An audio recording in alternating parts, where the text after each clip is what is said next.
Hi there. Today we're going to talk about a personality aspect that relates to proactive versus reactive behavior. Proactive versus reactive behavior in candidates is by looking at how assertive they are versus how patient they are. Combination of highly assertive and impatient people leads to proactive behavior, and combination of less assertive, in other words, collaborative people and patient behavior leads to more responsive or reactive behavior. What are the differences that you can expect in hiring proactive versus reactive people? Well, clearly, they will be different in some areas. Proactive people will be more eager to jump on problems, while reactive people are being more methodical. There are four areas that we summarize the differences between them, and they have to do with responding to pressure, adjusting to change, taking action, and listening. So let's compare them. When it comes down to responding to pressure, proactive people respond willingly, they thrive under pressure, and they have a positive response. Reactive people tend to be tentative, and they tend to respond to pressure with caution. Sometimes they will be hoping that the pressure goes away.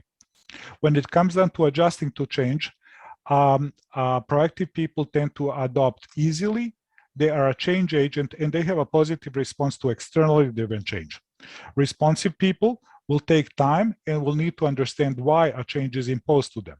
In other words, when it comes down to external change, they will be less willing to participate quickly. When it comes down to taking action, proactive people are decisive and quick. They tend to have a thought of action and action almost as one. And because they are looking for things to respond, that's usually very quick. When it comes down to reactive people, they tend to be careful and reactively responding to pressure. In other words, they will see when do they need to deal with it, and they'll deal with it only at that point. The last aspect is listening. Proactive people are not very good listeners. They're always in a hurry, and they tend to be, how can I say, find it difficult to sit down and relax in order to listen to other people and unwind. Responsive people, on the other hand, are much more present. Thus, they are great listeners, and consequently, they feel like they're emotionally present. So clearly, between these two things, you can see that both are useful for different things.